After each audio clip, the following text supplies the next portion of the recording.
সংগ্রামী আহ্বায়ক, বর্তমান লক্ষ্মীপুর জেলা স্বেচ্ছাসেবক দলের সংগ্রামী সহ-সভাপতি আবু সাইদ মোহাম্মদ শাহিন ভাই, আজকে আমার রাজনীতির এই পর্যায়ে আমার সকল পাওনা আপনার প্রতি আমি উৎসর্গ করলাম। আমি করতালির মাধ্যমে আমি আবু সাইদ মোহাম্মদ শাহিন ভাইকে সেই উৎসর্গ অর্পণ করলাম।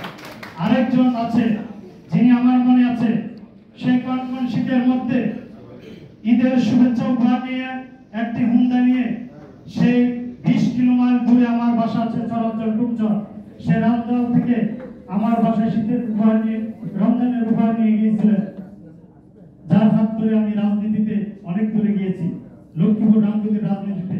উনি আমার নেতা এবং আমার শ্রদ্ধাভাজন বড় ভাই জয়দুদ্দিন বাবা ভাই এখানে উপস্থিত আছেন।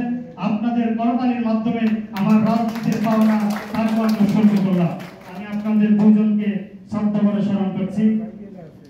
ইতিমধ্যে আমাদের মাঝে যিনি বক্তব্য দিয়ে গেছিলেন, এক সময়কার 2003 সালে শফিউল বারী বাবু ভাই যখন ছাত্র দলের সাধারণ সম্পাদক এবং আজিজুল বারী হেলাল ভাই ছাত্র দলের সভাপতি নির্বাচিত হন, ঢাকার রাজনীতির ছাত্র রাজনীতির দুর্দিনের কান্ডারি এবং ঢাকা বিশ্ববিদ্যালয়ের তুপুর ছাত্র নেতা, যিনি যার বাড়ি রামগতি, আমি তার এলাকার মুন্সিহাট এলাকায়, যিনি ঢাকা থেকে গেলে অন্তত আমাকে খুঁজে আদর স্নেহ ভালোবাসা দিতেন, চা পান করাতেন, সুযোগ সুবিধার কথা সবসময় বলতেন, তিনি হলেন আমার প্রিয় শ্রদ্ধাভাজন বড় ভাই ফয়েজুল্লাহ ফয়েজ ভাই।